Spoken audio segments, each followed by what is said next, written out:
Os principais nomes do mundo da bola, de Mara Entrevista.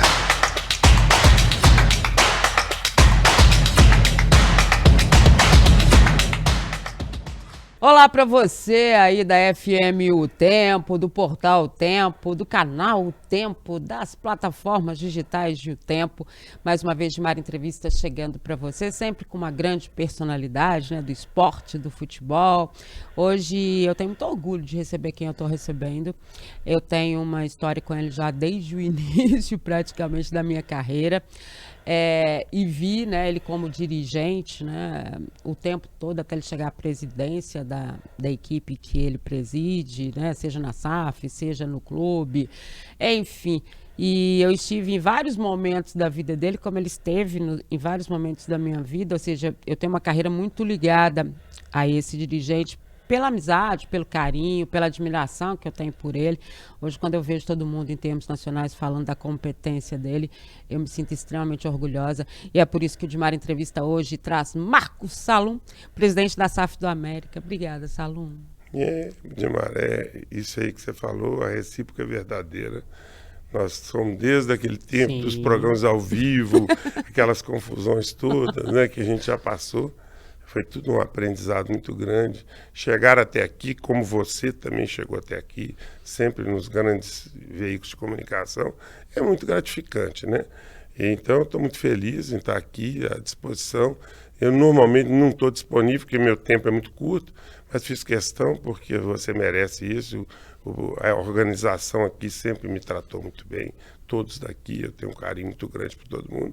E estou à disposição aí para falar um pouquinho de bobagem. Muitas coisas interessantes e inteligentes, como o homem que ele é no futebol. Olha só, Salum, você chega no América para fazer meio que um trabalho inicial ali, foi com Afonso Celso Raso, não foi isso? 86? São 37 anos de América? 37 anos, nesses 37 eu devo ter saído uns 6 anos por motivos que eu tinha que sair, não, mais um pouquinho. Eu fiquei fora de... Mas picado, né? Picado. Eu fiquei fora, na verdade, do América de 2002 a 2009.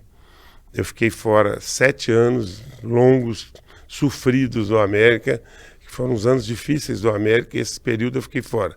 Porque eu estava com alguns problemas particulares, de empresa, de família, e eu dei uma afastada. E eu voltei em 2009, e aí foi quando nós voltamos para a Série B, para a Série C, foi aquela saga de volta. E no período que eu comecei como diretor de vice-presidente de obra, de expansão e obras. Eu achava que era patrimônio. Era Afonsinho, ele trouxe... Eu falo que o Afonsinho tem um papel muito importante no América, porque ele agregou muito. Ele trouxe Zé Flávio, trouxe Max, trouxe Simar, trouxe Humberto, muita gente que começou, eu e vários que começaram com o Afonsinho. Eu era menino, né, eu tinha 30 anos de idade, e eu era vice-presidente de expansão, cuidava de patrimônio e tudo, mas sempre focado no futebol, que eu era apaixonado com o futebol. E foram 2, 3 anos, e foi o período que o Max e o Zé Flávio começaram a comandar o futebol do América e mudar a história do América. Então, aprendi muito com os dois. O Magnus depois virou presidente, o Zé Flávio vice. Eles não me chamaram inicialmente, eu já tinha acabado o mandato, logo depois o Paulo Afonso saiu do futebol, eles me convidaram para assumir o futebol em 89. Eu tenho essa foto histórica, um dia eu vou te mostrar. O meu supervisor era Beneci Queiroz. Isso mesmo. Beneci Queiroz era o supervisor do América. E aí eu comecei novo, 33 anos, e aprendi muito com eles. Aprendi muito, eu falo assim... Você era diretor de futebol, né? Já era diretor de futebol. O Zé Flávio era o vice. Isso. E o Max era o presidente. E eu ficava subordinado ao Zé Flávio. E aprendi muito com os dois, foi um momento de crescimento do América. E daí para frente a história é longa, a gente vai falando por aqui. A história é longa, é bonita, né? Que traz também os jovens hoje, né? Como mais um pupilo que está aqui comigo hoje, apresentá-lo, Edivaldo Miranda, que é o setorista nosso do América. Tenho muito orgulho de apresentar, porque ele se envolve, gente, tanto com a América, com o trabalho, é competente de um tanto. E a gente se renova todos os dias quando a gente está com esses garotos de O Tempo Esportes aqui também. O Edivaldo é um desses e está fazendo um belíssimo trabalho no América, né, Edivaldo? Vai devagar porque a emoção é minha, não é sua, viu, Dimara? Afinal de contas, é um prazer estar aqui ao teu lado. não fique brava, mas ainda jovem, em Entre Rios, minha cidade natal, antes mesmo de ingressar na faculdade. Já te acompanhava e via suas entrevistas com o próprio Salum, que também é uma honra poder participar dessa entrevista com vocês. Muito obrigado mesmo. Você acompanha futebol e é bom de palpite? Então tem que conhecer KTO.com, isso mesmo. A KTO é o melhor e mais seguro site para você apostar e se divertir. Tem os campeonatos estaduais, Copa do Brasil, Brasileirão, Libertadores, Champions League, ou seja, tem tudo. E várias outras modalidades, claro, além do futebol. E lembrando que na KTO, 2-0 é goleada. É isso mesmo. Se o time que você apostou abrir 2-0, a KTO paga na hora com o ganho antecipado. Faça seu cadastro, KTO.com, e utilizando o cupom O Tempo, você tem 20% de bônus no primeiro depósito. Isso mesmo, usando o cupom O Tempo, você tem 20% de bônus no primeiro depósito. Deixe os seus palpites na KTO.com, onde a diversão acontece. Eu acho que dentro disso, eu vou até ir um pouquinho nessa história que o Salum citou aí dele no América. Como que foi esse envolvimento seu com a América? Foi seu pai, seu primo, seu tio? Como que começou essa historinha que eu acho que foi como torcedor, né, Salum? Como que foi isso? Primeiro, deixa eu falar, eu quero falar duas coisas. Primeiro, que eu sempre incentivo muito o Edivaldo, que eu vejo muito potencial nele, e vi vários repórteres começar, então falei, Edivaldo, se você continuar sério, trabalhando e tudo, da forma que você trabalha, você tem futuro. Eu gosto muito dele e já o elogiei no ar. Com relação a trabalhar com jovem, como você falou, essa é uma teoria minha antiga. De velho basta eu, tá certo? O resto eu gosto de trabalhar com as pessoas mais novas, para que elas aprendam, que elas me entreguem informação que eu não tenho, me ensinem coisas e caminhos que a gente não percorre. A pessoa que é mais velha pensa do mesmo jeito ou tenta se modernizar, mas o jovem tem um caminho que a gente não conhece e a gente aprende muito. Eu vou contar um pouquinho dessa história, que essa história é interessante. Primeiro, o seguinte, a família Salum é uma família só. Meu avô chamava Jorge Salum. Ele veio para o Brasil e ele teve várias mulheres e 3 homens. Essas mulheres, aí eu vou contar alguma coisa, já contei isso no ar, mas vou contar de novo. O meu pai era o homem mais velho, americano. O segundo era o Badi, que era atleticano, e o terceiro era o Hélio, que era americano. Então a família Salum original, ela é parte Atlético e parte América. Mais Atlético que América. E a parte do meu pai, do meu tio e de algumas tias era América. Diz a lenda, que eu não sei se é verdade, que o papai brigou no Atlético e foi para a América e se tornou americano. Diz a lenda, não sei, ele falou isso algumas vezes, mas eu não sei, ele falava até o nome de uma pessoa que levou ele para a América. Mas a família Salum, as mulheres casaram com pessoas conhecidas. Então, por exemplo, a minha tia Amélia, ela chamava Amélia Salum, ela casou com Moisés Calil, que é a família Calil. Era Amélia Salum Calil. E o Elias Calil era meu primo de primeiro grau, entendeu? Porque a mãe dele era irmã do meu pai. Né? E aí, Alexandre, aí você pega a família Cadar, que o Emir foi presidente do Conselho do Atlético, a mãe dele chamava Rosinha Salum Cadar. Então são suas tias que casaram com só que o árabe não punha o nome da mulher. Entendi. O árabe era machista demais, né? Hoje mudou isso. Aí você não punha no filho o nome da mulher, só o nome do marido. Por isso que nenhum deles tem Salum. Então a família Salum é essa família muito grande. A Labossière, Mota Magalhães, é uma família grande. São as mulheres. Issa, também Moisés, o Issa é meu primo. A avó do Issa era irmã do meu pai também. Então vamos lá. Ex-presidente do Atlético Calil, você é Salum Calil. Issa, meu amigo, você é Salum Moisés. Issa. Salum Moisés. Salum Moisés. Então, ó. Cadar, Salum Meus Cadar. amigos queridos, abração para eles também. Aí, meu pai, minha avó morava na rua Niquelina, ali no Santa Efigênia, minha avó. E ela morreu, aí uma tia e a outra, eram 2 tias, uma casada e outra não casada, moravam ali. E ali tinha um lanche tradicional da família, todo domingo e tal, que era a casa da avó e tal. E a família se encontrava. Só que meu pai era americano doente. Nós éramos 6 irmãos e a gente ia para Alameda todos domingos de manhã, com 6 bandeiras e 6 filhos para ver o jogo do Juvenil. E a gente tinha um time que jogava no intervalo do jogo da base. A gente ficava com a bola, tinha uma portinha que a gente abria, entrava com a bola e ficava jogando bola no intervalo. Então a paixão começou ali, tá certo? Então a gente frequentava, conhecia a história do América. O papai nunca foi dirigente. O papai conhecia todo mundo, o papai era amigo de todo mundo, e as pessoas iam lá em casa, ele dava almoço e tal, mas nunca dirigiu. O tio Hélio dirigiu um pouquinho, mas também nada muito importante. E aí teve um período que o América começou a cair um pouco, porque a década de 60, 70 foi muito dura para o América. E aí eu já tinha 20 anos e minha família é toda americana. Você vê perder, vai começando a sofrer. E nós tínhamos um futebol que era famoso em Belo Horizonte, que era a pelada do Renascença, que era a maioria de ex-atletas e tal. Afonsinho comandava essa pelada.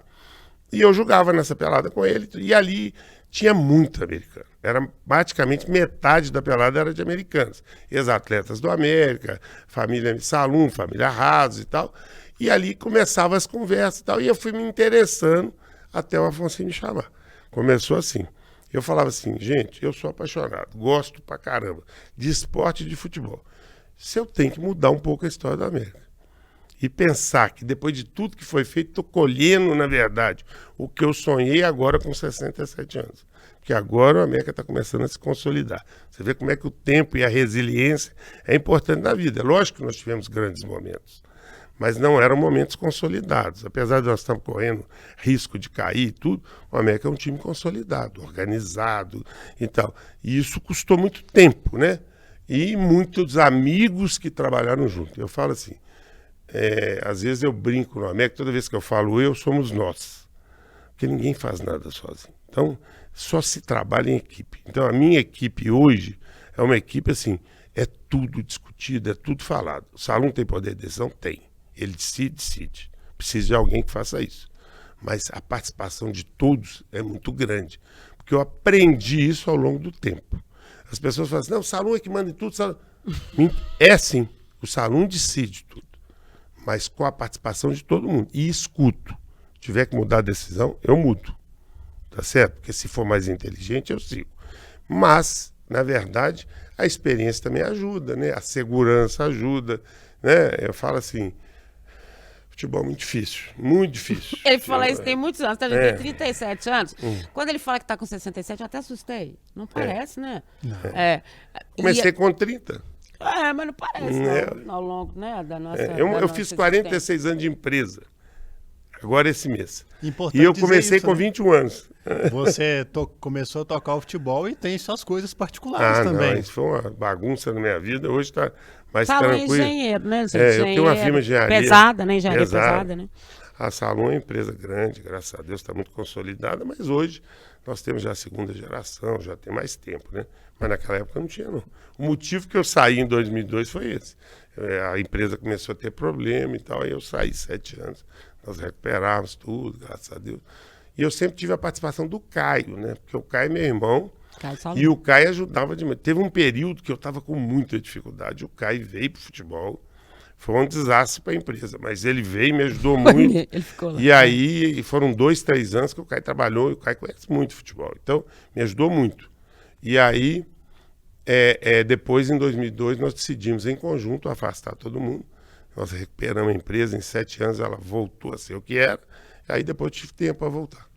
Agora, Salum, com tudo isso, né, com essa história super bonita de tempo de América, de história de América e tudo mais, hoje, você chega, então, vamos lá, numa maturidade como dirigente, né, porque é uma maturidade, e aí a gente ouve de quase todos os dirigentes que a gente entrevista, de quase todos os diretores de futebol que a gente entrevista, de muitos jogadores, que você é uma referência, né, referência na forma de entender o futebol brasileiro, que não é fácil, aí o futebol brasileiro não é fácil, concordo com o Salum, não é fácil nessa forma dele se organizar, né, porque ele é extremamente desorganizado, a gente sente que alguns dirigentes olham lá na frente, o Salum é um desses caras que sempre falou do clube empresa, das empresas, do que ia transformar, juntamente com o Maluf, eles falavam assim para mim, você vai ver daqui a uns anos, demais. Você vai ver daqui uns anos, o futebol vai ser caro, vai dar uma distância de um time para o outro muito doida, né? E você vê, eu tive a chance de entender isso lá atrás, mas poucas pessoas entendiam isso naquele momento. Quando você olha e vê tudo isso e você tem essa consciência, assim, deu certo, eu sou um dirigente hoje ouvido, respeitado, porque o América é a instituição, né? Mas ela tem pessoas. As pessoas são ouvidas, as pessoas hoje se projetam no futebol brasileiro moderno, né? No futebol brasileiro que busca SAF, que está tentando sair de uma situação, eu diria, muito complicada, né? Em termos financeiros. Como é que você vê hoje isso tudo? Isso aí que você falou, a gente enxergava isso lá atrás mesmo. Uma das coisas que eu sempre falei, que se os clubes não se unissem, o futebol não ia melhorar. Como eles ainda não se uniram, o futebol ainda não melhorou. Tá certo? Essa é uma regra básica, porque nós temos que mudar algumas coisas que acontecem no futebol brasileiro que não conseguimos ainda. Isso é a primeira coisa. A segunda coisa que você falou é o seguinte: a transformação do futebol num futebol extremamente profissional e caro, a gente enxergava lá atrás. E que ele ia caminhar para as grandes ligas da Europa, com as SAFs, com os donos de clube, a gente já enxergava, tá certo? Agora, o que eu tenho assim guardado de tudo é o seguinte: nós construímos no América uma história com muita ética e com muito princípio. Foi o Salum que escreveu, foi um grupo de pessoas que escreveu isso. E isso é muito difícil no futebol. Isso é muito difícil, porque a gente tem a América tem dificuldade financeira, aperta, tem que parcelar, tem problema, tudo isso tem, todo clube tem. Mas sempre tem compromisso com as coisas. E a gente tem uma linha muito ética. E eu falo assim, quando a gente chega no sucesso que o América teve nos últimos anos, mostrando o lado certo de fazer as coisas, eu fico muito feliz, porque é um recado que você dá que vale a pena fazer desse jeito. E isso é uma coisa muito rara no futebol brasileiro. Então, quando aconteceu o problema no Cruzeiro, da forma que aconteceu, e aqui não estou para julgar ninguém, alcançava-se os resultados de uma forma que você sabia que tinha coisa errada. E não pode valorizar aquilo da forma que foi feito. Eu falei com o dono de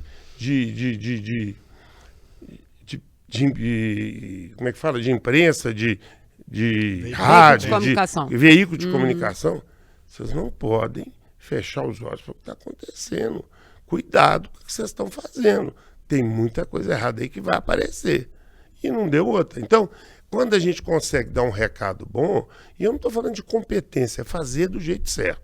Então, eu falo assim, eu aprendi na minha vida que as pessoas, eu brigo às vezes com as pessoas, guardo alguma coisinha, mas eu esqueço muito, entendeu? Eu esqueço muito. Graças a Deus, o que eu fiz, o que eu deixei de fazer, eu esqueço muito.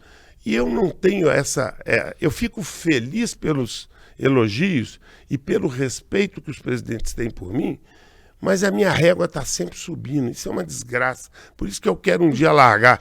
Eu queria ficar na Série A, já está no 3º ano. Eu queria disputar a Sul-Americana, disputamos a Libertadores. Eu queria... Então, quer dizer, é uma cobrança interna que a gente tem com a gente mesmo, que é muito difícil de você dar conta, porque acaba o ano, você acha, agora não. Aí o outro ano é pior, é mais difícil. Então, isso aí é uma escravidão que a gente tem mental de trabalho, e que me deixa muito orgulhoso, mas cansa muito, entendeu? Porque o América não tem as mesmas condições que os outros clubes têm, financeira. O América esse ano, se der tudo certo, nós vamos ter uma arrecadação recorde, construída por causa das competições que nós fizemos nos outros anos, que nos deu uma referência técnica que nos fez vender o Arthur por 7 milhões de euros. Por que o Arthur foi vendido por 7 milhões de euros? Para o Bayer Leverkusen e não foi para o Corinthians.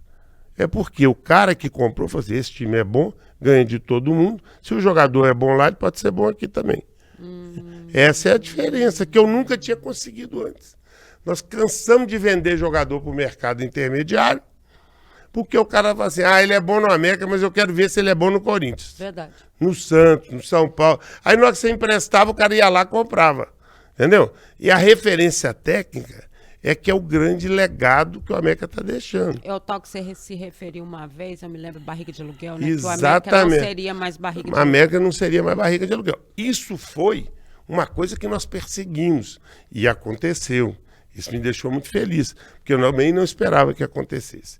Né? Esse momento aí que nós estamos, nessa dificuldade de pontuação, e que nós estamos... Um dia eu falei uma frase, vou falar do jeito que eu falei, e falei um pouquinho antes já desses últimos resultados. Eu falei assim, eu aprendi no futebol que a hora que a merda tá dando, se você não atolar com ela, você não sai dela. Você tem que pôr a mão, sujar, ir lá mexer, descobrir o que está errado e tal. E isso aí nós internamente no futebol, quando começamos a perder, tentamos identificar o que está acontecendo, por que joga bem e não ganha, e estamos lutando para sair disso. E acho que nós vamos sair, porque tem que trabalhar para sair. Né? Volta aquela frase, sempre dita para todo mundo, faça certo que você tem chance de dar certo. E dentro disso, né, dessa cobrança que você tem internamente enquanto profissional, enquanto pessoa, a gente vê o quanto você vive o América e respira esse momento.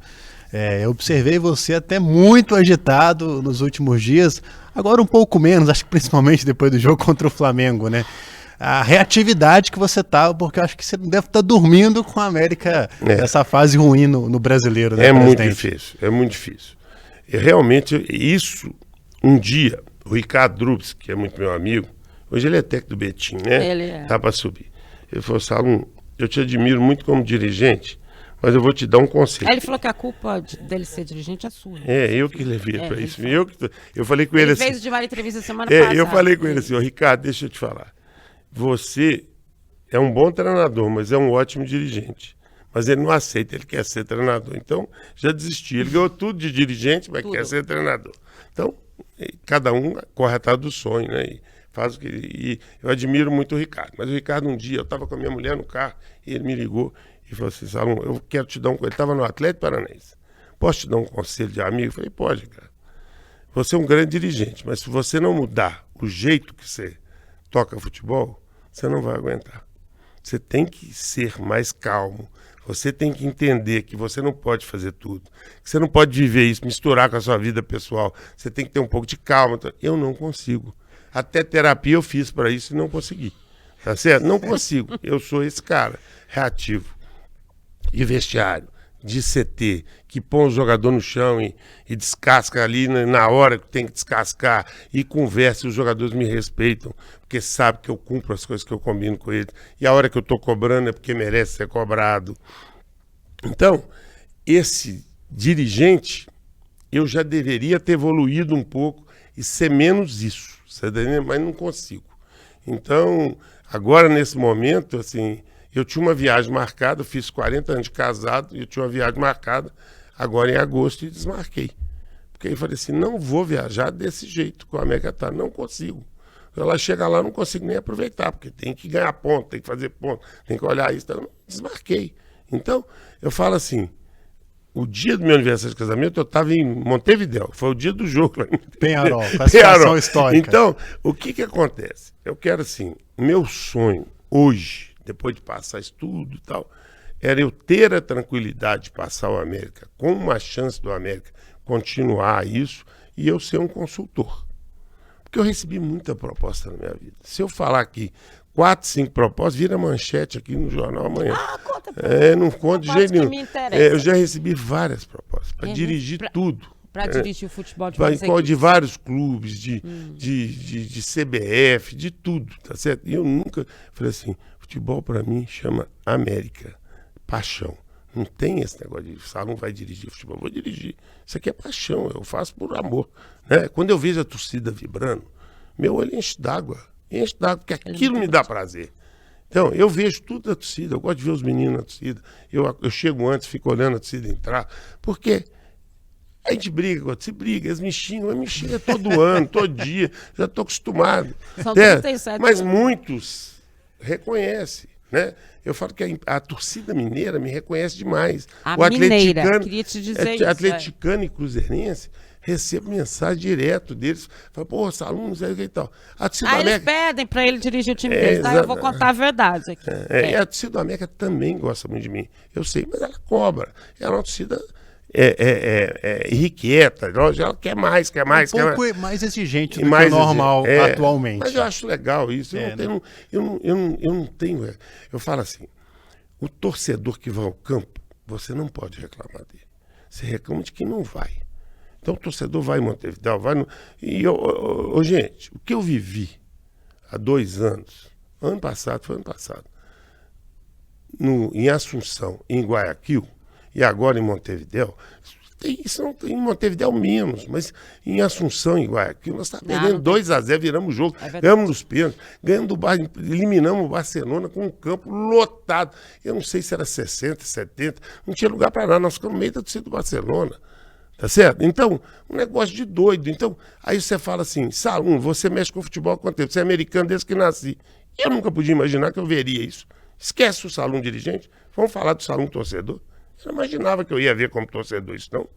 Essa alegria, meter 5-1 no Colo-Colo, 4-1 no Peñarol, ir lá e classificar lá no... o Peñarol. Vai ver a torcida, vai ver o troço lá como é que é. Jogamos agora para quase 70 mil pessoas lá no Maracanã, jogamos contra 60 lá no. E calamos a torcida. Na hora que a América meteu o segundo gol contra o Corinthians, deu um silêncio, um medo desse tomar o gol de empate e ser eliminado. E o Flamengo barra CBF foi o que aconteceu. Aquilo ali é uma vergonha, né? Aquela arbitragem foi uma vergonha. Então, e não é uma vergonha, eu até vou conversar isso na CBF. O senhor Marcos Braz quase invadiu o vestiário do juiz no intervalo, xingando, falando e tal. Quem me contou isso foi o Benítez ontem.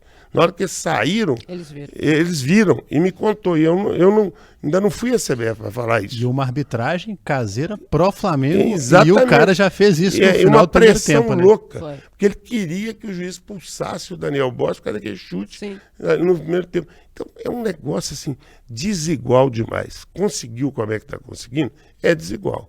Mas no final estou com 10 pontos. Então, hoje, tudo que é bom na cabeça do Salum apaga. Os 10 pontos estão ali, brilhando na minha cabeça. Tem que fazer os pontos, tem que sair do rebaixamento. Entendeu? É assim que eu vivo. Por isso que eu não relaxo, entendeu? Eu estou preocupado. Ontem eu fui ao CT.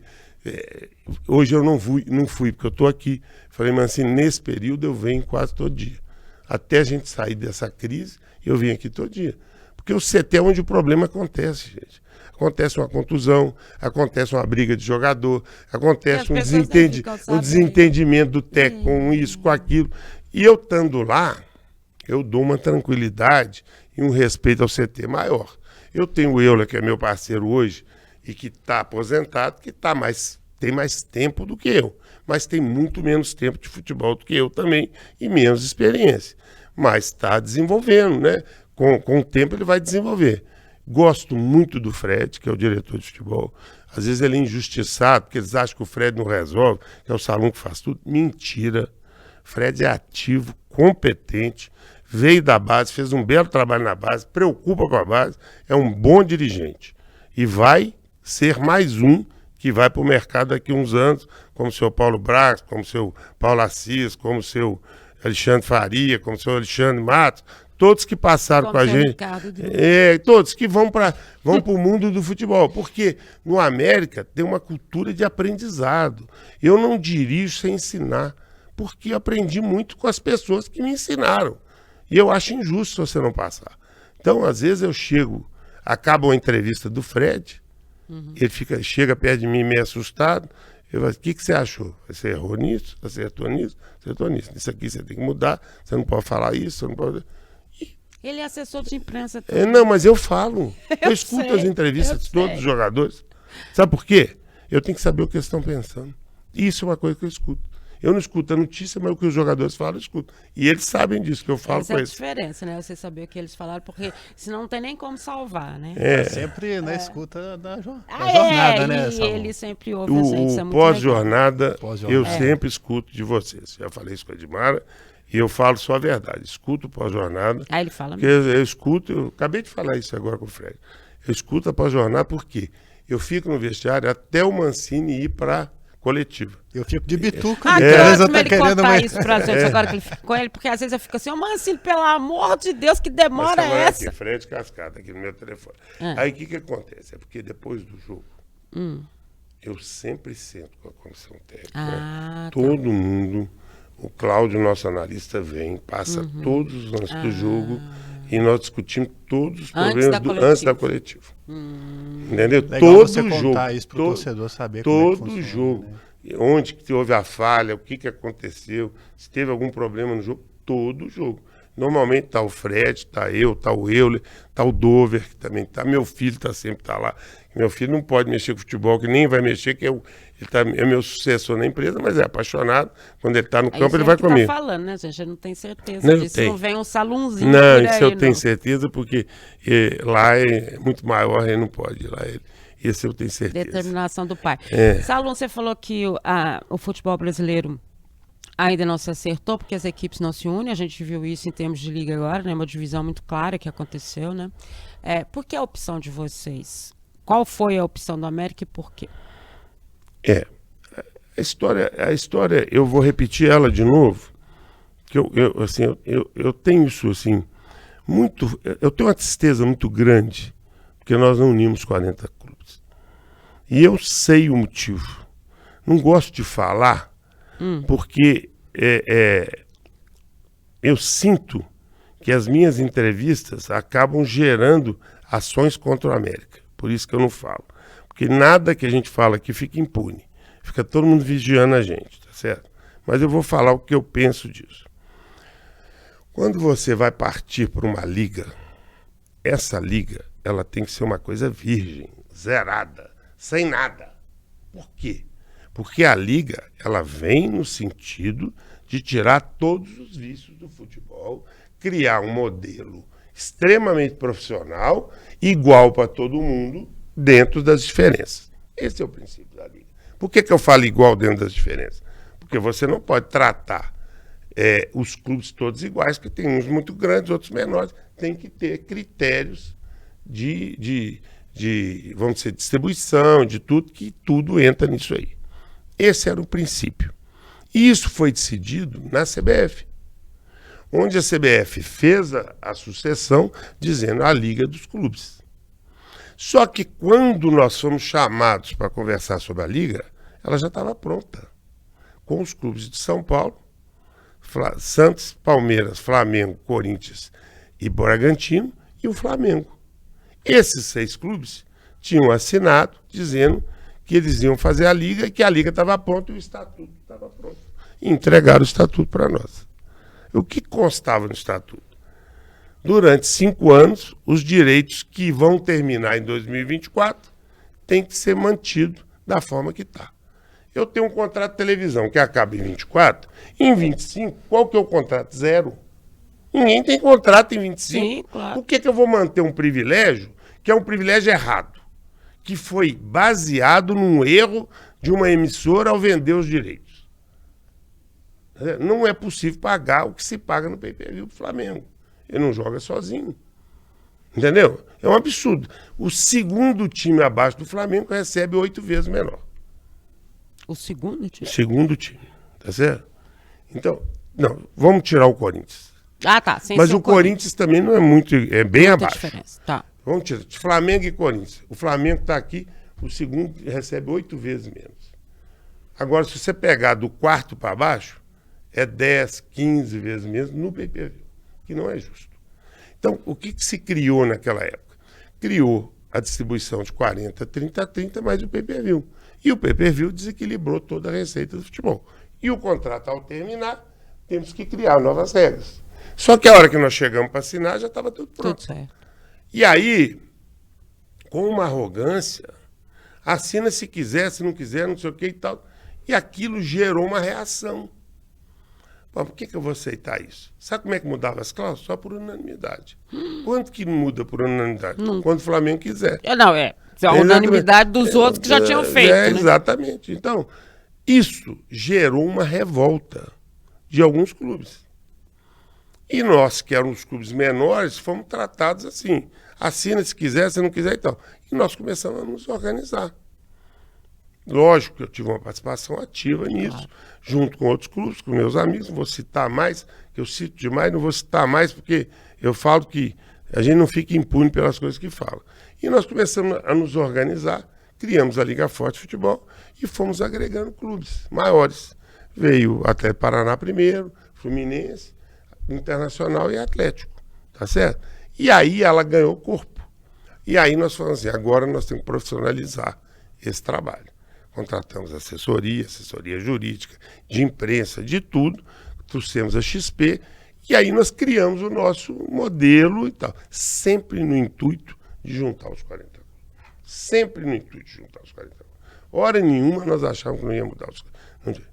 Eu lembro que no arbitral desse ano, eu falei, presidente, o senhor tem a responsabilidade de unir da os... CBF. Isso, de unir os dois grupos. Não vamos tampar o sol com a peneira. Quem estava presente ouviu falar. Não vamos tampar o sol com a peneira, não, presidente. Tem dois grupos que vão degladiar no campeonato. Não tem sentido isso, presidente. O senhor tem que atuar para que seja um grupo só. Mas ele não teve força para isso. Por quê? Ninguém muda a ideia do Flamengo. Não adianta. O Flamengo quer ganhar cada vez mais, sempre mais, não aceita e tal. E toda vez que nós criamos os grupos de negociação, nós negociávamos, na hora que chegava para fechar, o Flamengo, isso eu não aceito, isso eu não aceito, isso eu não aceito, e não deu certo. E aí nós criamos uma comissão e eles conseguiram dar uma peitada no Flamengo, com aquela atuação da Leila e tudo, mas não chegou no que a gente queria e não era difícil ter chegado, não. Até aceitar 3 anos de privilégio, nós aceitamos e mesmo assim não teve acordo. Manter o status quo por 3 anos para até a gente acabar de... Não sei. E depois perdeu o diálogo. E aí nós fomos buscar nossas receitas, eles foram buscar as deles. E hoje nós temos uma briga de direitos de televisão, que não é nenhuma maravilha.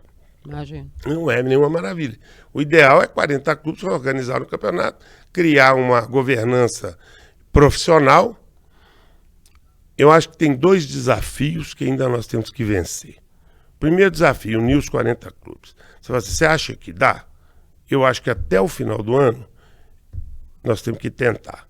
Quais são os empecilhos hoje? Além do Flamengo, que eu acho que é o único, são os grandes fundos e os grandes investidores, tipo XP, BTG e tal. Porque agora eles estão tão envolvidos que também tem que ter acordo entre eles. Porque eles também se envolveram, arrumaram dinheiro e tal. Então esse é o segundo problema. Primeiro é o Flamengo e a união. Esse é o primeiro desafio. O segundo desafio, que é muito maior, é fazer o clube entender que o campeonato não é organizado por ele, que ele não tem voz ativa e que o trabalho tem que ser independente. E aí vem o papel da imprensa, que eu acho que é o maior papel que tinha que ser. É não ficar passando a mão nos dirigentes que vão... Por exemplo, o Flamengo tem um lance duvidoso contra ele. Aparece em 80 televisão, o técnico cai, o juiz cai, não sei o quê. Eles roubam da gente toda semana e você não consegue nem falar com o cara se você não pegar o avião e ir lá, ele nem olha seu lance. Tá Mas certo? mesmo quando você pega o avião e vai lá, não tá Não adianta garantido. nada, não tem, É. eu já desisti. Corporativista, tal, já desisti. Outro dia ele mandou um recado, não, só estou preocupado com você levei caro. Não acredito. Esse jogo do Flamengo foi uma prova disso, teve um pênalti, anularam um gol duvidoso, o cara deu 7 minutos, depois deu mais 2, porque estava com medo, não é porque ele é ruim não, ele estava com medo. Eu acho que ele é ruim também. Mas ele estava com medo, É. a gente via que ele estava com medo, que a pressão é muito grande. Isso foi perceptível. É medo. Acabou o primeiro tempo, eles quase bateram no juiz, ele não fez nada. Ele apitou pro Flamengo e ainda quase bateram nele. Só pegar o tape. Os jogadores do Flamengo subindo. Aí o Marcos Braz foi lá, eu vou falar isso na CBF. Eu vou falar com... Você vai falar. Não adianta nada, mas eu vou falar. Aí, o que acontece? Esse desafio, eu lembro que eu tive com o Couros, que era o presidente da NBB. Ele falou, Salum, quando eu montei a NBB, que é um troço desse tamanho em relação à Liga de Futebol, enquanto os clubes não entenderam, e o Flamengo foi o primeiro problema que eu tive, que a regra era igual para todo mundo, a Liga não funciona. Então, na Espanha, quem organizou a Liga, e o Ronaldo trouxe até no Brasil, uma bela palestra, eu estava em Guayaquil e assisti, do presidente da La Liga, que tinha que ter seguido aquela linha. Era um cara que veio de um clube pequeno e que falou, gente, se não igualar os direitos de televisão, o campeonato não melhora, ninguém ganha dinheiro. Ô, gente, o meu patrocínio em relação do Flamengo é isso aqui. O que ele vende de camisa é isso aqui. O que ele tem é isso aqui. Por que ele tem que brigar tanto pelo direito da televisão? Abre Até mão porque um se não pouquinho. tiver os outros, ele vai jogar contra Exatamente, quem? Ele vai meio fazer que jogo de uma- campeonato? E eu não estou querendo falar que o Flamengo está errado 100%, ele está lutando pelo direito dele, mas alguém tem que fazer entender isso. Então, eu sempre falei isso, e na última vez que eu tive lá em São Paulo, com os clubes paulistas, fui na federação, falei, vamos fazer 38 clubes, deixa Corinthians e Flamengo de fora, e depois a gente junta com eles, dá um jeito de juntar, porque é bom para todo mundo. É o melhor caminho. E dentro disso, Saulo, E só para concluir, Claro. isso é um princípio que levou Cruzeiro, Vasco e Botafogo a mudar de liga. Até outro. Por que eles mudaram? Porque eles viram que lá as diferenças eram maiores. Porque o cara fala assim, Edivaldo, você vai ganhar mais. O que adianta eu ganhar mais se ele ganha muito mais? Eu vou continuar com a distância, eu jogo contra ele. Ele vai perpetuar uma diferença que já existe fora de campo.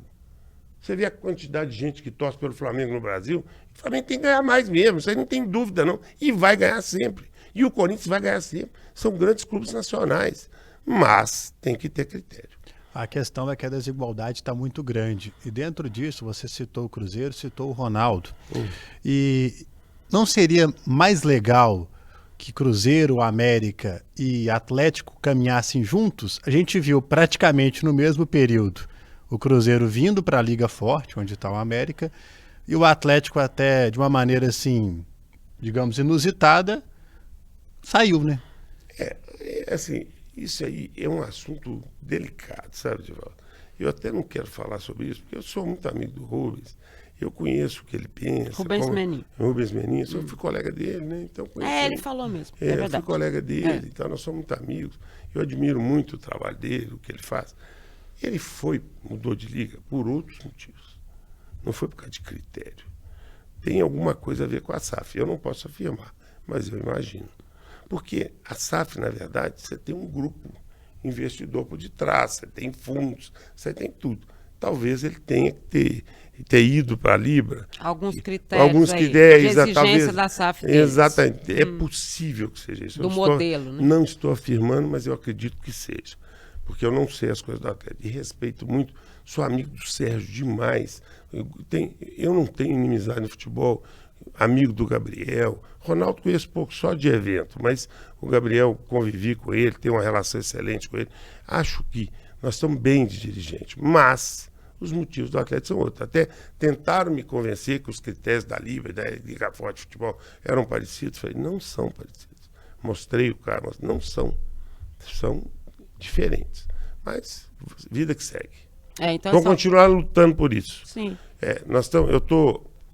Há pouco tempo puxaram a minha orelha e falaram assim, pô, Saulo, você abandonou as reuniões, tá? Porque nós temos reunião semanal, quase que diária. Todo dia. Não, de louco. Eu sou da comissão da negociação, depois eu tenho. Hoje tive reunião às 11h30, amanhã tem de novo. E aí tem reunião depois da liga toda. É quase 2, 3 reuniões por semana para tratar de todos os assuntos. Aí ele falou, pô, Saulo, você abandonou a gente? Não abandonei, não. Eu fui socorrer o meu time. Eu preciso agora de dedicar o meu time, porque senão depois eu não sou time de Série A, eu preciso de ser time de Série A. E aí eu estou cuidando de futebol agora. Minha procura, meu trabalho hoje, grande parte do meu dia é pensando em como tirar o América da situação que está. Saulo, várias vezes em entrevistas e, né, ao longo dessa carreira nossa, você me diz assim, agora eu vou e não volto mais, porque eu tenho que cuidar da minha família, tenho que cuidar das minhas coisas. Isso aconteceu assim, umas 10 vezes, eu acho. Tipo assim, sabe aquele jogador que fala assim, vou aposentar, e ele vai estar lá no outro. Aí você vai ver, ele tá lá na Amazônia, tipo o Recife, que eu entrevistei esse dia, tá jogando na Amazônia, não para nunca. Isso já parou, né, na sua cabeça, né? Você vai seguir aí, né? Não parou, não. Não parou, não? Eu fiz até terapia, eu voltei várias vezes. Toda vez que o América começa a piorar, eu volto. Esse é o meu problema. Porque quando eu tô fora e o América tá bem, eu tô ótimo. Quando eu tô fora e o América tá mal, eu desespero. Entendi. Esse é o meu problema. Então a minha família fala assim, não fala que você vai parar mais. Porque nós não acreditamos, nós já sabemos que você vai voltar e tal. Existia um narrador antigo da rádio, que na minha família eles brincavam muito, que ele falava que ia parar e voltava todo ano. Não sei se você vai lembrar dele, Valdir Rodrigues. E eles falavam assim, despedida do Valdir Rodrigues, aí ele voltava. Aí eles falavam assim, o Salum é igual o Valdir Rodrigues, ele já voltou umas 10 vezes. Mas na verdade é o seguinte, Eu, até por uma questão de inteligência, eu acho que o momento do meu afastamento da operação do clube está muito perto. Por quê? Porque a operação, do jeito que eu faço, aí eu volto àquela história do Rony, ela não é compatível com a minha vida pessoal e com a minha idade, porque é muito desgastante, tá certo? Então, por exemplo, eu viajo com o time e volto naquele voo das 2 da manhã para trabalhar no Delícia dia. de voo. Eu faço isso direto, você tá entendendo? Eu não consigo relaxar, não consigo ficar. Vou viajar na quinta-feira, fico 3 dias no hotel, não consigo. Eu já viajo um dia antes do jogo, fico no dia do jogo, volto de madrugada do outro dia e tal. Então tá muito pesado e acho que isso é uma questão de inteligência minha.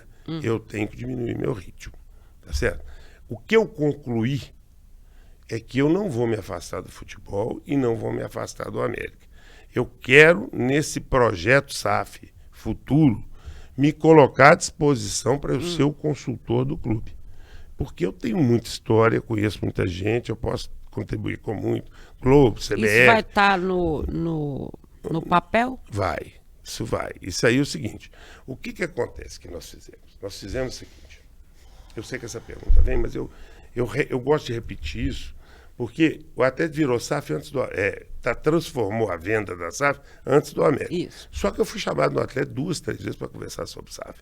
Uma vez eu fui chamado, outras 2 foram informais em restaurante, tudo, para discutir. Ah, gente, é bom explicar isso, né? O povo acha que ninguém encontra com ninguém aqui, gente. Eles são amigos, eles tudo que o Salão já passou, que não é legal para as pessoas. E ele é muito bom nisso, aí a pessoa só não... Antes desse negócio da Liga, nós tivemos reunião, eu, Gabriel e o Sérgio, várias vezes, na sede do América. Eles vão para discutir diferença de liga. Gente, né? Não tem sentido. Né? O Atlético foi para a Libra. Eu não vou brigar com o Atlético porque ele foi para a Libra. Ele vai para a Libra, vou continuar amigo do mesmo jeito. É uma decisão que ele tomou. Claro. Aí o que acontece? Acontece o seguinte: o América enxergou. Eu gosto de falar isso para a torcida do América, porque a torcida do América, ela escuta, acaba uma entrevista, eu sempre recebo um feedback muito bom por eu ser tão educativo na explicação. E transparente também. Exatamente. Então, o América enxergou, há 3, 4 anos atrás, que não adiantava ser organizado, não adiantava ter patrimônio, não adiantava nada se ele não tivesse um futebol forte. Porque o futebol era o carro-chefe. Não adiantava eu estocar semifinal de Libertadores, não sei o que lá, de Copa do Brasil, ganhar uma Série B, ganhar não sei o que, ser campeão mineiro. Se eu não tivesse um trabalho, que tivesse uma continuidade e que mostrasse que o América era um time de outro nível. Certo? Isso nós enxergamos. 3 anos atrás, eu entendia que sem ter um sócio capitalista e que pusesse dinheiro para eu poder gastar no futebol, coisa que o América sempre gastou pouco. Você pegar a folha do América hoje, ela é a 15ª do brasileiro. 6.800? Não, a folha é 5.300. 5.300? 5.300, 5.500 a folha do América. Com tudo. E com os novos agora? Ainda os novos tá saindo, tá entrando. Tá. Mas eu tô pondo comissão, tô pondo todo mundo nessa folha, né? Porque o pessoal faz futebol. O futebol é nessa faixa. Porque o pessoal põe só jogador, né? Eu tô pondo todo mundo. Encargos. Encargo, tudo. Tá nessa faixa de 5 e tanto, a 6 milhões com tudo. Folha. Aí o que acontece? Nós enxergamos isso.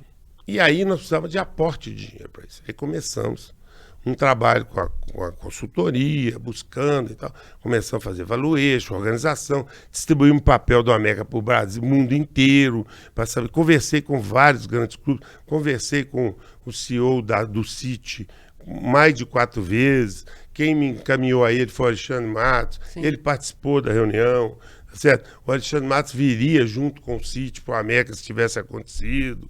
Tudo ninguém sabe, porque a gente fez isso durante muito tempo. Ele tinha acabado de sair do Atlético. Nós fizemos muita... Eu até esqueci o nome do CEO lá, até um nome conhecido, que escreveu aquele livro do Barcelona, que a bola não entra por acaso. Sim. Conversei com ele pessoalmente, não foi com intermediário, não. Fiz várias calls com ele antes dele ir para o Bahia, né? Aí, o que foi acontecendo? Foi acontecendo uma coincidência da melhora do América, sem dinheiro de ninguém. O primeiro investidor chegou para mim e falou assim, eu estava mal no campeonato, como eu estou agora, ele falou assim, eu não posso entrar porque você não fez a SAF, e eu não posso pôr dinheiro porque você não fez a SAF. Eu falei, então pula para dentro e me ajuda. Ele falou, eu não posso te dar dinheiro que você não vai saber gastar. Ele falou isso comigo. Aí eu falei, tudo bem, tudo bem. Aí o América teve o resultado. Ferran Soriano. Ferran Soriano, ele mesmo. É o que escreveu o livro. Isso. É o CEO lá, né? Aí o investidor falou, você não vai saber não gastar vai dinheiro. saber e tal. Aí nós tivemos aquele sucesso, ele ficou assustado e tudo. Falou, eles sabem. Aí foi 2021. Eu não quis. Aí 2022 nós tivemos uma negociação muito maior do que essa, que é aquele grupo que você sabe, que é o Platec e tal. E no final do ano ele deu uma afastada na hora de decidir, e o América ganhando e subindo e tal, e começou a discutir valores de um jeito que eu falei, não vai mudar a história do Porque América. ele queria ficar com uma parte maior do que a Não, missão, e queria assim, não posso gastar isso, não posso gastar aquilo, não posso fazer isso, não posso fazer aquilo. Eu falei assim, não vai dar, porque vai chorar meia dúzia aqui, não vai resolver o meu problema. Claro. Eu, para sofrer, eu sofro sozinho. Aí já sofro há tanto tempo. E o América foi tendo resultado, se organizando, demonstrando. Tal. Aí comecei a enxergar um outro mundo no futebol, que o América tinha um valor maior do que eu achava que ele tinha lá atrás. E que era possível, se viesse um recurso, fazer uma transformação. Quando nós tivemos esse primeiro problema, que esse cara queria entrar, mas não podia, eu falei, vamos transformar em SAF. Transformar todos os jogadores na SAF, porque a venda da SAF é só um contrato aprovado pelos conselhos. Sim. Só isso. O cara chegou e falou assim, vou pôr 600 milhões, 700 milhões, nessas condições, aprova no conselho, e já está tudo pronto, é só isso. Ainda não chegou esse dia, mas ele vai chegar. E aí vem a minha história. O que eu penso? Eu falo isso com eu falo que todo mundo, tem muita gente boa no América, mas a continuidade no América desse trabalho, sem recurso, sem profissionalismo, vai ser difícil. Porque você trabalha no limite o tempo todo. Você vê que nós estamos no limite agora. Qualquer escorregão agora, você cai a receita, você cai tudo. Então, eu acho que está na hora do América se transformar realmente com uma venda. E não é. Às vezes os caras falam, não, o Salom não vende porque não quer sair do poder. Mentira. Eu estou doido para sair do poder. De execução. Eu não quero abandonar o América. A decisão é que você quer continuar participando, porque eu acho que eu conheço a história. Porque não existe futebol sem um pouco de paixão. O futebol que você tira totalmente a paixão vai dar errado, tá certo? Tem acidentes de SAF dando certo aí, mas na verdade as SAFs ainda a gente vai saber daqui a um tempo. Daqui a um tempo. Porque na hora que você assina, Edivaldo, você entrega o seu poder todo pro outro cara. E se o cara não for bom, você não tem direito de chegar lá e peitar nada. Só o que está no contrato. Tá certo? Entendi. Então você vai colocar no papel essa questão da consultoria sua, é isso? Na verdade não é minha, é do América. É do América. O que é o nosso projeto? Nosso projeto é o seguinte, o cara entra com recurso, vai ser o majoritário, seja 60, seja 70, seja 75, vai criar um conselho de 5 membros, 3 da parte dele, 2 da parte dele. A decisão vai continuar sendo dele, mas nós vamos ter uma série de cláusulas onde ele não pode mexer. Estádio, camisa, local, forma de endividamento, tem uma série de... Parecida com essa do Atlético? É parecida, eles tiraram muito da gente lá. Tiraram muita coisa do que na reunião que você fez com ele? Não falo assim. Minha mulher fala, não fica falando, ensinando para os outros. Eu falei, pode, isso aí não estou preocupado. Gente, quem é competente tem medo de ensinar. Não, o América não achou ainda. Quem tem medo de ensinar é quem não sabe nada. O América não achou ainda o sócio ideal. Tá certo? Entendi. O América tem uma equipe hoje, interna, que já está muito mais bem preparada, que já conhece de organização. Eu falo assim, quem viaja com a América hoje, eu acho que o Edivaldo viajou e tal, e fala assim, gente, há 10 anos atrás eu viajava com a América, estou assustado com a organização da viagem. Entendeu? É tudo relógio. Mas é um luxo? Não. É um time de Série A. Que não era. Você está entendendo? É um time de Série A. O time de Série A é organizado. Tem tudo no seu local, sua hora. Você cobriu isso dentro de clube e sabe que é organizado pra caramba mesmo. tudo tem um Eu responsável. brinco que tinha uma fila, gente, no aeroporto, assim, que o Beneci era na frente. O Saulo tá falando quando eu era assessora de imprensa do Cruzeiro. Aí era o Beneci na frente, que era o supervisor, e todo mundo andando atrás dele. Isso no aeroporto, qualquer lugar. Se ele errasse, gente, errava todo Era mundo. todo junto, mundo. Entendeu? Sabia Porque a gente tudo. ficava assim, oi, pra onde que é ali? Não é? A gente não faz nada. Entrega Vamos explicar tudo, é pra- hotel, Isso, carro, horário, isso aí. tudo. É tudo organizado. Tudo organizado. Então, isso dá orgulho, porque eu vi o outro lado. Quando eu voltei ao América em 2009, que eu passei muita dificuldade, e aqui não estou diminuindo ninguém que trabalhou nesse período, o América foi muito difícil mesmo, passou um período dificílimo, e todos que passaram merecem o aplauso. Nossa Senhora, que dificuldade que era. Eu acho interessante você dizer isso, que a paixão precisa estar ali. A paixão pelo futebol, ela motiva o torcedor que vira dirigente, e ela tá com a gente, né, Edmara? Sem dúvida, Porque o ouvinte, quem está nos acompanhando, seja no rádio, seja no jornal, ele às vezes nos cobra, né? Mas a gente acaba que a todo momento que a gente está aqui, a gente também vive essa paixão. Então, se a gente não fizer isso aqui com paixão, não fica legal. Então, assim, eu compreendo muito esse seu lado, que você pega um negócio e sofre. Mas se a pessoa vai para casa depois de um jogo, tá tudo bem? Não tá tudo bem. Sabe que esse dia eu tava brava, e o pessoal, eu até falei no ar, e é verdade, que quando a gente recebe o credenciamento, né, da CBF para os jogos e tal, aí não vem mais assim, Cruzeiro Esporte Clube, nem do América também. Vem assim, Cruzeiro SAF, América SAF. Eu falei, não existe América SAF, não existe Cruzeiro SAF. É Cruzeiro Esporte Clube contra fulano e tal. América tem. Sabe? Porque isso mexe com a gente. A gente fala assim, gente, mas eu tô indo lá fazer um jogo de uma empresa, é isso mesmo? Né? Eu entendo, obviamente, gente, né? A gente se moderniza, a gente estuda pra caramba. Aliás, a gente só tá aqui porque a gente estudou pra caramba e continua estudando. Senão a gente já tinha ido e porque a gente gosta. E aí o pessoal também, o dia que eu fui visitar a Toca, convidada pela imprensa, eu cheguei mesmo pro diretor de futebol e falei assim, aqui, deixa eu te contar. Cadê as fotos do pessoal, assim? Não tem mais na Toca? Não tem Disseu, não tem Alex, não tem Tostão, não tem os títulos, as taças e tá. Aí eles ficaram bravos comigo, porque eu falei assim, uai, mas passado, gente, se o Cruzeiro tá aí hoje, SAF, e eles compraram, é porque teve um passado. Tô errada? De jeito nenhum. É isso que você não quer que aconteça, Eu né? não quero que a América perca isso. É isso. Porque, na verdade, o que acontece é o seguinte, esses jogadores que passaram para o Cruzeiro escreveram a história do Cruzeiro mais do que os dirigentes. Exatamente. Então, e eles têm orgulho disso. Ontem o Patrick me ligou. Sá, não estou querendo ir lá no América, não sei o quê, não sei o que. Eu falei, seu Patrick, você vestiu a camisa do América? Vesti. Você honrou a camisa do América? Honrei. Você fez tudo certo? Então você é muito bem-vindo aqui. Você pode vir a hora que você quiser.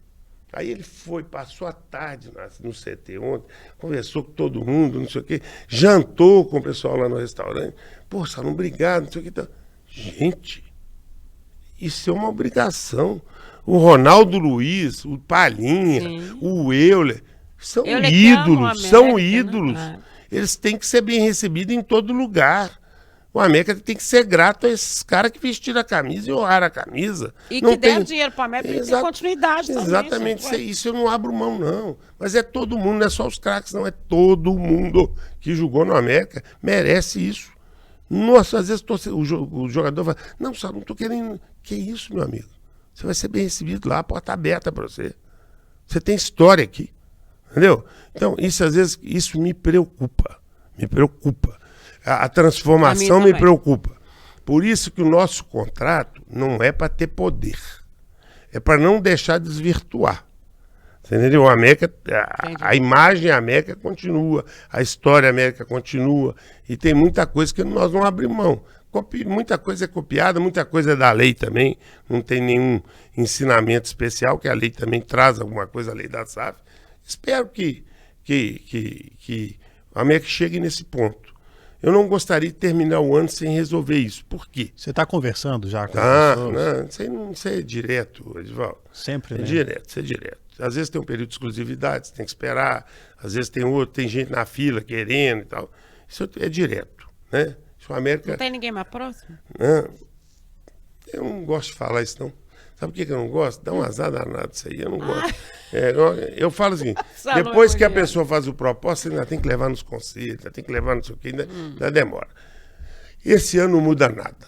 Tem que mudar Não, por esse ano não muda nada, Não só ano muda que nada. vem. Eu Tá. tô falando em termos de investimento, Eu sei. porque não muda nada, não tem mais jeito. Tem uma janela que fecha dia 2, nós verdade. temos dinheiro para contratar, estamos contratando, tá certo?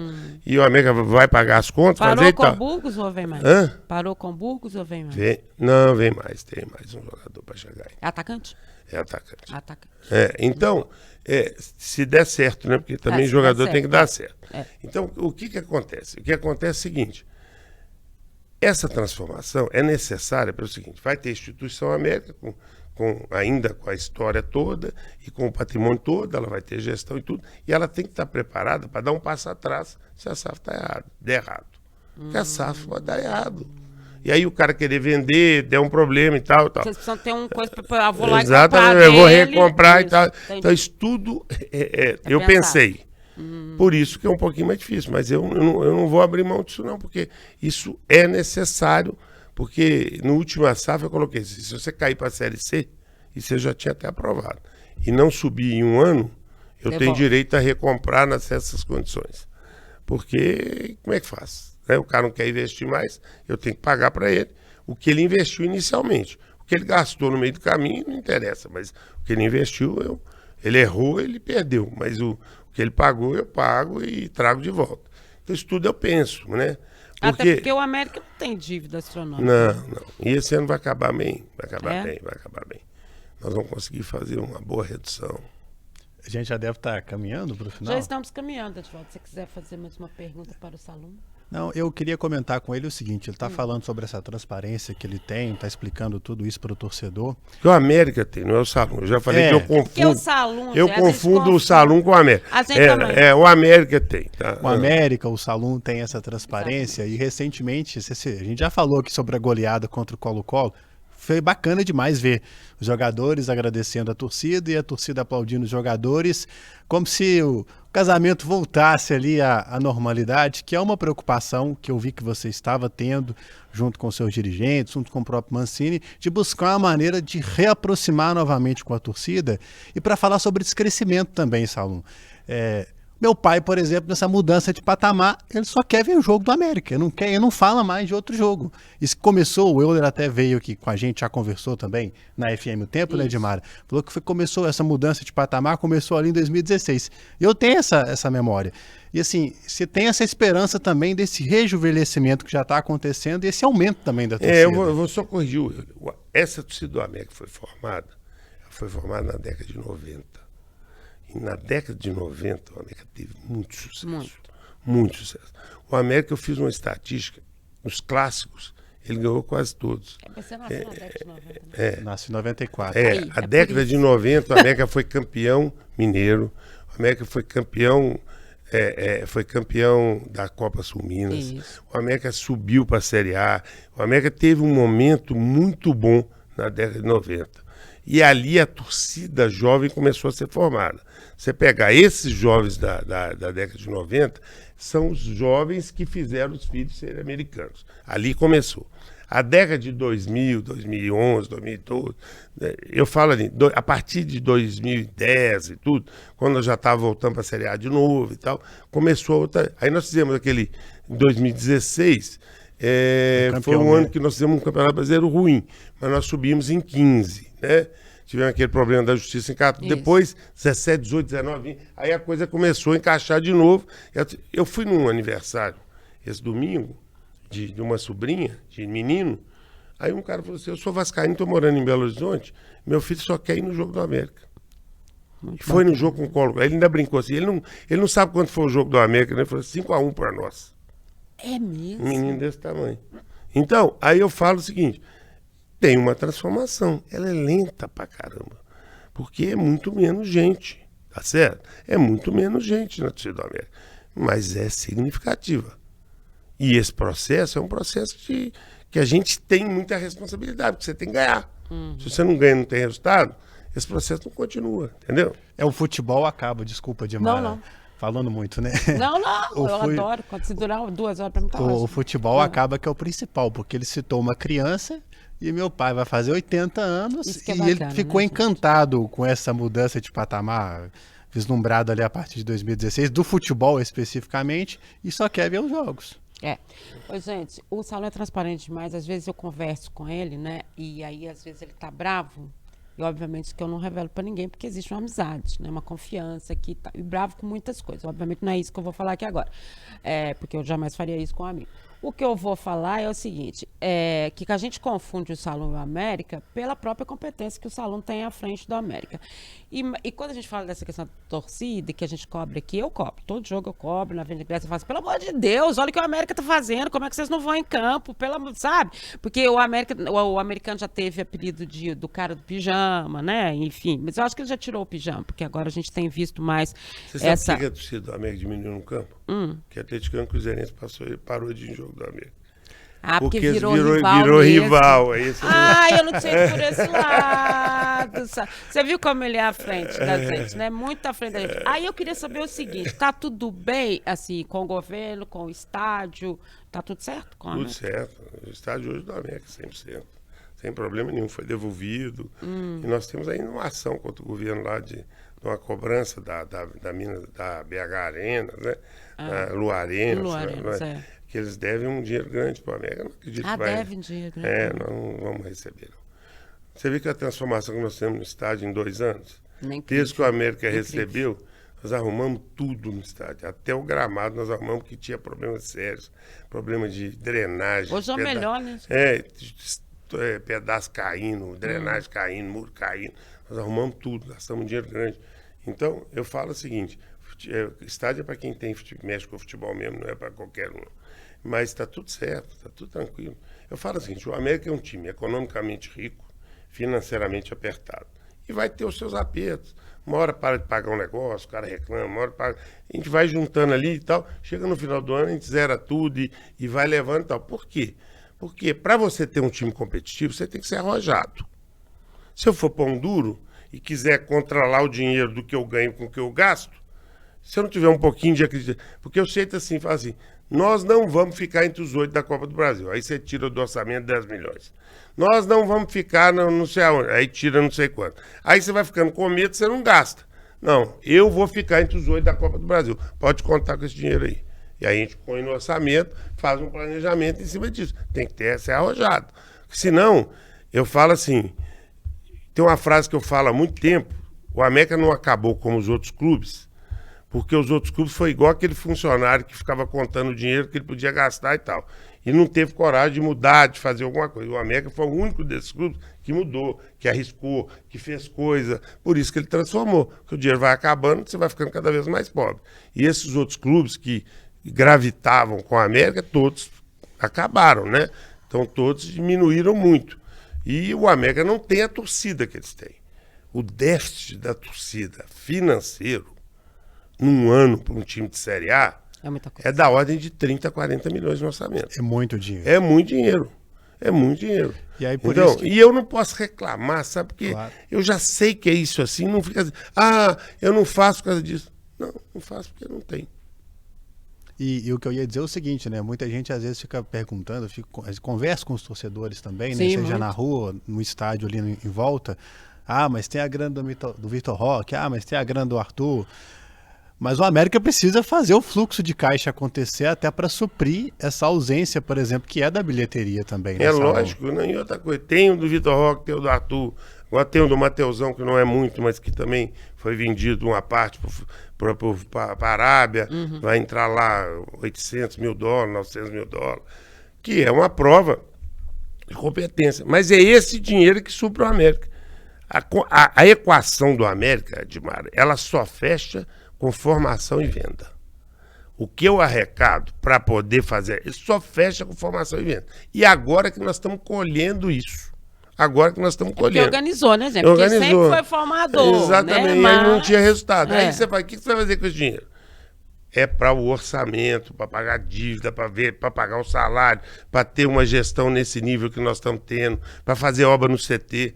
No dia que vocês forem ao CT, vão ver uma transformação que já tem lá. Você podia deixar a gente mais no um CT, dia vai ter uma abrir? visita lá. Eu então estou tá preparando até o fim do ano fazer uma visita para a imprensa. Assim que eu inaugurar algumas coisas lá, eu vou abrir para a imprensa uma melhora que nós estamos fazendo lá. Olha só, gente, isso é muito bom, né, conversar com o Salão. Eu ia ficar aqui 2 horas. falando com ele e tudo mais. Pensando que ao longo da minha vida eu já fiz até programa de Natal na casa do salão, toda enfeitada, né? Verdade. Na verdade. A E eu não esposa tenho dele aquela fita, eu maravilhosa. não consegui isso. Mas eu vou te dar, eu tenho. A esposa dele maravilhosa também, 37 anos de América, parabéns, né? Porque, Heroína. porque se ele tem 37, ela também tem. Porque Tem. ela estava ali o Eu tenho tempo 40 inteiro. de casado. 40 de casado, Está parabéns. ali, E ela né? é gentil, mas ela é gentil de um tanto, né? E sempre entendeu tão bem essa história do salão com o América e tudo mais. Então, um beijo enorme para ela. E dizer o seguinte, gente, a gente só traz aqui, né? Eu brinco que eu trago, as pessoas às vezes até falam assim, ela só traz amigo. Não é amigo, né? A gente, graças a Deus, eu tive ao longo da minha carreira a chance de conhecer gente muito bacana, gente muito boa, gente muito competente, que é o caso do Marcos Salom. E é por isso que às vezes eu brigo tanto e falo assim, gente, eu tô acostumado com um dirigente que vai lá e ó, bate na mesa e fala assim, olha aqui, não é mais assim, agora eu não troco mais treinador, eu vou trocar vocês. E o pessoal acha que é brincadeira. Não é, não, eles fazem isso mesmo. Quando eles pisam no clube, ó, quem não deve, né? Porque quem deve ou tem problema aí não dá pra fazer isso, porque, né? Os caras não vão nem olhar. Mas eles pisam duro assim, os caras até tremem. Eu tô brincando, não. O futebol é desse jeito que é feito. Então, adorei receber vocês, Salom. Queria te agradecer demais. E nesses mais nomes uma vez. aí, vou fazer uma homenagem. Faça. Toda vez que eu te vejo, eu lembro, que é do Maluf, que eu sinto muita falta, que era um dirigente amigo e que tem muita história com a gente também, né? É verdade. Calil até homenageou ele esses dias no Twitter também. E disse que ele faz falta, acho que faz falta para tudo, né? Isso Isso é tudo verdade. de hoje, ele já tinha pensado muito tempo atrás. Tá lá em cima, né? Um dia todos nós estaremos e a gente vai se encontrar no futuro. Obrigada, adorei ter você com a gente. Obrigado, é uma honra participar com você, com o Salom. Queria dizer para fechar que eu citei umas 3 vezes o meu pai aqui, tem uma explicação. Seu Nenego vai fazer 79 anos e ele, junto com a minha mãe, enfim, toda a minha família, tem uma alegria muito grande vir do interior. Não costumo ficar falando muito isso, não.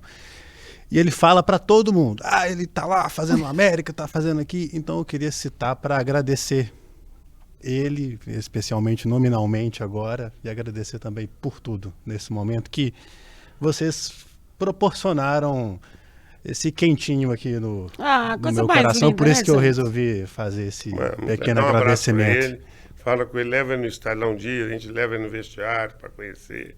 Ele vai gostar muito. A Edivaldo dessa pessoa também maravilhosa, graças Obrigado. a Deus. Sempre aqui do nosso lado. Já tem netos? Eu tenho 2. 2? 2 meninos? Uma menina e uma menina. Tem tempo para eles? Tem, isso aí não tem coisa. Não. É? Tudo que precisa, eu vou lá. Tô dentro deles direto. Quando eu conheci ele só tinha Mateus filhos e pequenos Natália. ainda. Mateus e Natália. Eu também tenho 2, você acredita? Um menino, né? E que é o Martim. E, assim, mais do coração mesmo, né? Que veio do coração e veio num presente enorme, a Betina também. Então, beijos. Eu falei isso porque o Edivaldo tem muitos irmãos, né? E aí muita família muito grande, grandona e tudo mais. E acho que isso é muito bacana pra gente. E no final das contas, a gente tá nessa história pra ser todo mundo, né? Próximo e esquentar o coração das pessoas, né? É isso aí. Valeu, meu amigo Marcos Salom. Eu muito que bom ter você agradeço. aqui. E se ficou alguma coisa, se alguém quiser me perguntar, eu estou sempre à disposição. Eu fico muito feliz em poder falar do América, porque é uma realização pessoal. A história que eu criei lá com tantas pessoas do meu lado, tanta gente que trabalhou junto, quanto eu aprendi, o quanto eu ensinei e como é gostoso trabalhar no América. É muito gostoso, porque o América é um clube que realmente acolhe. O Mancini falou isso agora, que os jogadores estão chegando, o América acolhe. É diferente. É um trabalho diferente. E o desafio continua. Que bom que o desafio continua. Queria agradecer muito a você do outro lado. A gente está muito feliz com a audiência no portal, no YouTube, na rádio, no canal Tempo, nas plataformas digitais do Tempo. A gente volta semana que vem aqui, você sabe. Você tem o melhor. Tchau.